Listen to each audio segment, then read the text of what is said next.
মোচার ঘন্ট বানানো যে খুব একটা কঠিন তা কিন্তু নয়, খুবই সিম্পলি একটা রেসিপি। মোচার ঘন্ট আমিষ অথবা নিরামিষ দুই পদ্ধতিতেই করা যায়। আজকে আমি আপনাদের নিরামিষ পদ্ধতিতে বানিয়ে দেখাবো। বাই দ্য ওয়ে, আমি সুস্মিতা, আপনাদের জন্য নিয়ে এসেছি নিরামিষ মোচার ঘন্ট। আমার ফুল ভিডিওটা দেখতে হলে অবশ্যই আমার সঙ্গে থাকুন।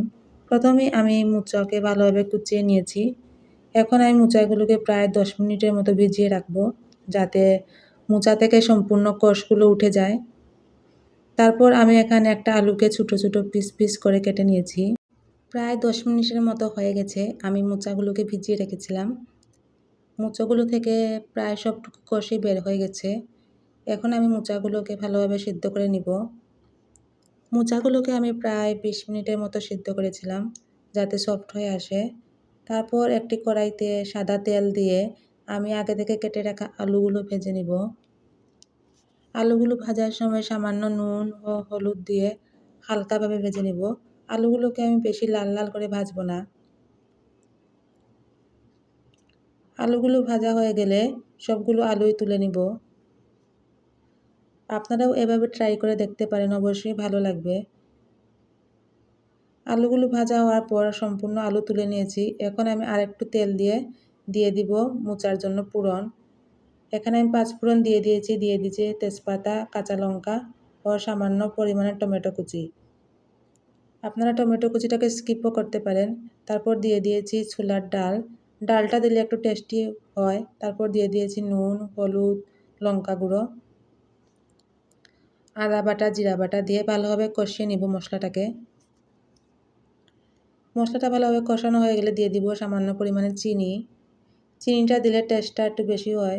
তারপর দিয়ে দিব একটু ঘি। আপনারা যদি ঘিটা না দিতে চান তাহলেও হবে।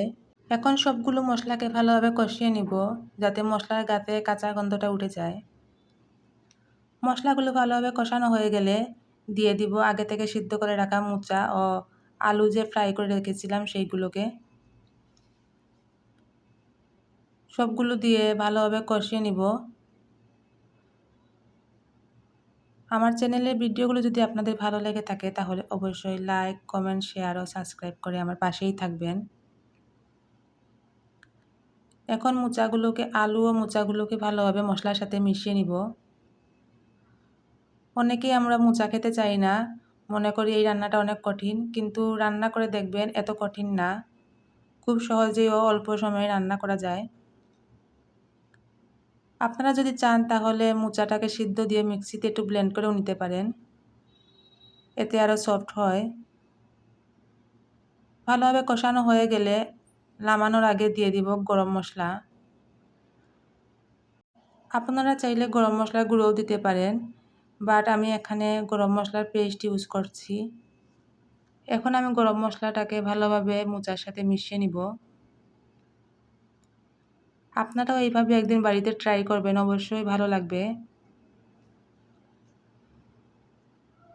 ভালোভাবে মিশানো হয়ে গেলে আমি পরিবেশনের জন্য নামিয়ে নিব। আপনারা চাইলে নামানোর সময় সামান্য পরিমাণে ঘি দিতে পারেন। আমার পুরো রান্নাটা ও মোচার ঘন্ট রেসিপিটা কেমন লেগেছে আপনাদের কাছে অবশ্যই আমাকে কমেন্টস করে জানাবেন ও আমার পাশেই থাকবেন। সবাইকে অসংখ্য ধন্যবাদ।